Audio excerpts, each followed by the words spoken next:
Lecture de la messe du troisième dimanche de Carême, année C. Extrait du livre de l'Exode au chapitre 3. En ces jours-là, Moïse était berger du troupeau de son beau-père Jéthro, prêtre de Madian. Il mena le troupeau au-delà du désert et parvint à la montagne de Dieu, à l'Horeb. L'ange du Seigneur lui apparut dans la flamme d'un buisson en feu. Moïse regarda, le buisson brûlait sans se consumer.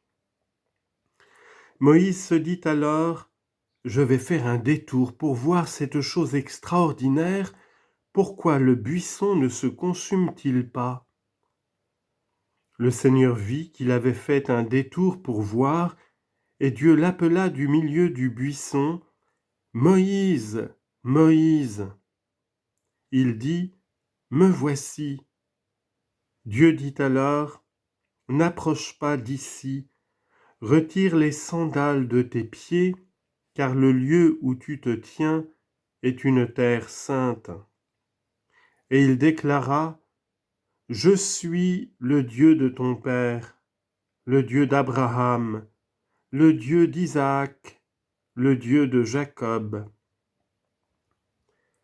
Moïse se voila le visage, car il craignait de porter son regard sur Dieu. Le Seigneur dit, « J'ai vu, oui, j'ai vu la misère de mon peuple qui est en Égypte, et j'ai entendu ses cris sous les coups des surveillants. Oui, je connais ses souffrances. Je suis descendu pour le délivrer de la main des Égyptiens et le faire monter de ce pays vers un beau et vaste pays, vers un pays ruisselant de lait et de miel. Maintenant, donc, va, je t'envoie faire Pharaon.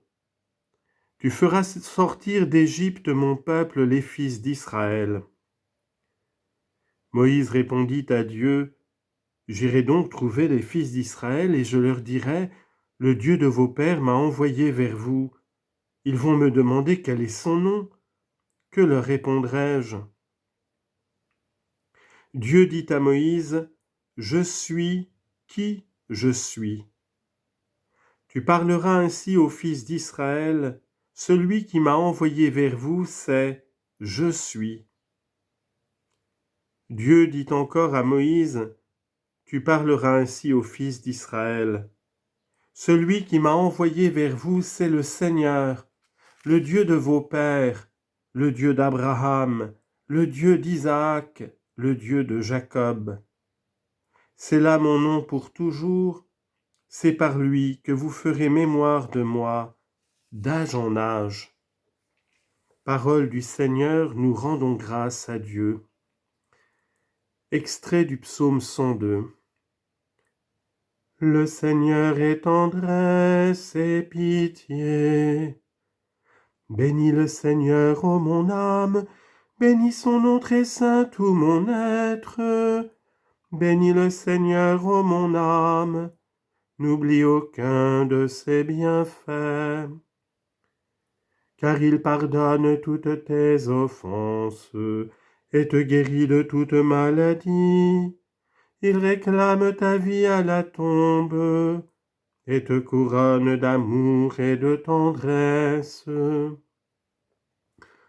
Le Seigneur fait œuvre de justice, il défend le droit des opprimés, il révèle ses desseins à Moïse, aux enfants d'Israël ses hauts faits. Le Seigneur est tendresse et pitié, lent à la colère et plein d'amour, comme le ciel domine la terre. Fort est son amour pour qui le craint. Le Seigneur est tendresse et pitié. Extrait de la première lettre de saint Paul apôtre aux Corinthiens au chapitre 10. Frères, je ne voudrais pas vous laisser ignorer que, lors de la sortie d'Égypte, nos pères étaient tous sous la protection de la nuée, et que tous sont passés à travers la mer. Tous, ils ont été unis à Moïse par un baptême dans la nuée et dans la mer. Tous, ils ont mangé la même nourriture spirituelle. Tous, ils ont bu la même boisson spirituelle, car ils buvaient à un rocher spirituel qui les suivait, et ce rocher, c'était le Christ. Cependant, la plupart n'ont pas su plaire à Dieu. Leurs ossements, en effet, jonchèrent le désert. Ces événements devaient nous servir d'exemple pour nous empêcher de désirer ce qui est mal, comme l'ont fait ces gens-là. Cessez de récriminer comme l'ont fait certains d'entre eux, ils ont été exterminés. Ce qui leur est arrivé devait servir d'exemple, et l'Écriture l'a raconté pour nous avertir, nous qui nous trouvons à la fin des temps. Ainsi donc, celui qui se croit solide, qu'il fasse attention à ne pas tomber. Parole du Seigneur, nous rendons grâce à Dieu.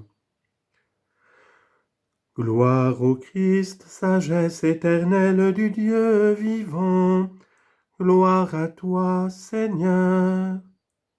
Convertissez-vous, dit le Seigneur, car le royaume des cieux est tout proche.